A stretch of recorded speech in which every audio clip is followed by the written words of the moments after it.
Hey, my loves. Happy Hoodoo Heritage Month. And today we are October 3rd, so we're 3 days in. And it's a time to honor one of the most sacred and often misunderstood traditions birthed out of the African American experience. Hoodoo is an African American spiritual practice born on this land during slavery. It is not a religion, but a system of healing, protection, justice, and empowerment. It combines African spiritual wisdom, indigenous plant medicine, and biblical prayers, crafted by our ancestors as a means of survival, resistance, and connection to spirit in the harshest of conditions.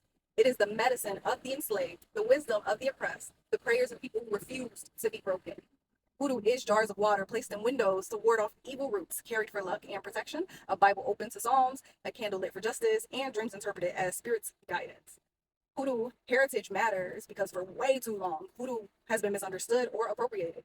Folks want the magic, but ignore the history. They seek the spells, but forget the story. Hoodoo Heritage Month reminds us that hoodoo is not just folk magic, it is a cultural inheritance rooted in the genius, resilience, and brilliance of enslaved Africans and passed down through generations.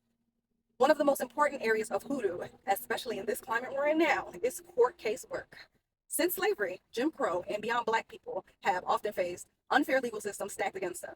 Hoodoo became a spiritual means of seeking justice, protection, and mercy when laws and judges just did not and will not. Common court case roots and workings include High John the Conqueror root, carried for strength, confidence, and mastery in legal matters; Little John the Chew, also known as the Galengo root, chewed and discreetly spit on the courtroom floor or paperwork to sweeten the tongue and confuse the opponents; Bay leaves, written with the judges or opponents' names and burned or carried in favor; tobacco and brown sugar, used to sweeten judges, juries, or lawyers in your favor; Psalms 35 and 37, prayed over candles or papers for victory in unjust cases. These traditions were not superstition. They were survival tools in a system designed to deny justice. Court case workings are a reminder of how our ancestors used every tool, both natural and spiritual, to fight for fairness. I can't even say. We have court case oil in store. You can pick it up today. It's charged up with all the good stuff, takes all the heavy lifting out of your workings. I would like to honor a very, very important hoodoo figure, Dr. Buzzard. He is one of the most legendary root workers of the South, especially in Beaufort County, South Carolina. Dr. Buzzard was known for his mastery in court case works. Judges, lawyers, and everyday people sought his help when justice was on the line. He was said to chew root in court, mumble prayers under his breath, and sway outcomes in favor of his clients. His reputation was so strong that even mentioning his name in the Low Country could intimidate opponents. In the Hoodoo Tarot, Dr. Buzzard represents justice, but not blind justice. His card is about balance, truth, and divine order, especially when human systems fail.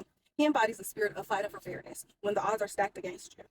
This Hoodoo Heritage Month, let us honor not just the roots and herbs, but the resilience, power, and brilliance of our ancestors who created a sacred system of survival and justice. To speak of hoodoo is to speak of survival, healing, and freedom. Stop into the Safe House with us to see what amazing things we have to offer for you. Check us out online and don't forget to follow us if you like this kind of content.